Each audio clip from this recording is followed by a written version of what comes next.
A couple weeks ago, we had a massive tree fall on our house and the insurance company is taking care of it. But while I was on the phone with the insurance lady, I had a couple questions about this space here where we do our business.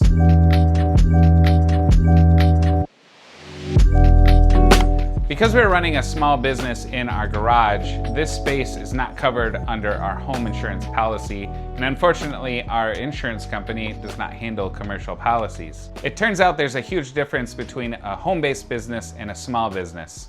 A home-based business is the lady selling cookies out of her kitchen.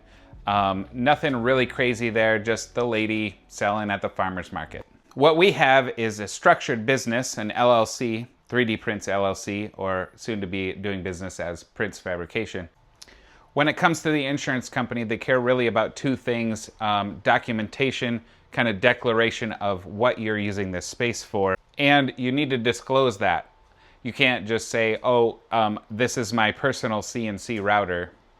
If your insurance company finds out that you're doing business inside of a space that they didn't pay for and there's damages, you're out of luck. If you're a guy in your basement with two Prussias and you're making less than $10,000 a year, it's still kind of a gray area according to insurance companies. If you're a registered LLC and you have a 4x8 CNC and you have B2B business clients, you're clearly a commercial business. Again, if you're somebody in your kitchen just making baked goods, I think you're probably low risk to the insurance company.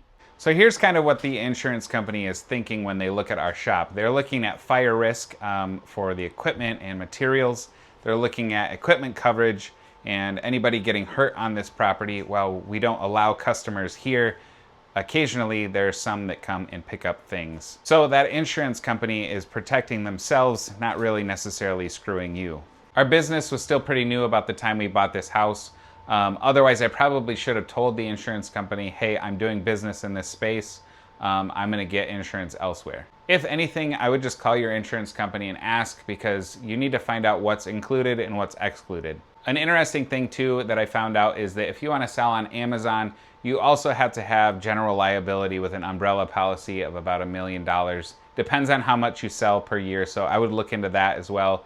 Also, it covers you in case you're 3D printing something or laser cutting something and a kid gets hurt by putting it in their mouth or something. Business liability is pretty cheap. You can get like $1 million policy anywhere from $40 to $100 a month.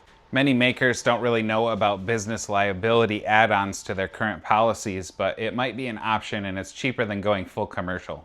What's really interesting is when we started our business, I actually was looking at getting a commercial insurance policy for our business, and I didn't really realize there was other options, so we paid probably $400 to $500 a month for liability and building coverage, which we eventually dropped because, you know, sometimes there's slow months.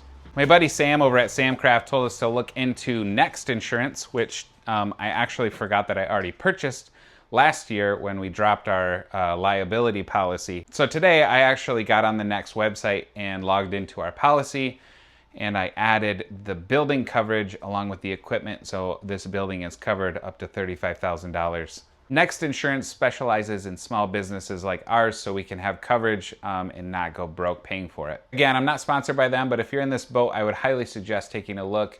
You're not going to want to risk that space being burned down or whatever.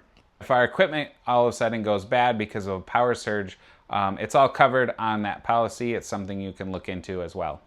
Checking out a specialized business insurance might save you a lot of headaches down the road instead of just relying on your home insurance and hoping that something's covered. The lesson here is disclose your business with your insurance company. Ask questions, see what's covered, see what's not covered. Don't just assume. If we hadn't asked and the tree fell on this part of the house, none of this would have been covered and I would have been sad and out of a job. I'd love to know how other makers and small businesses are handling this situation.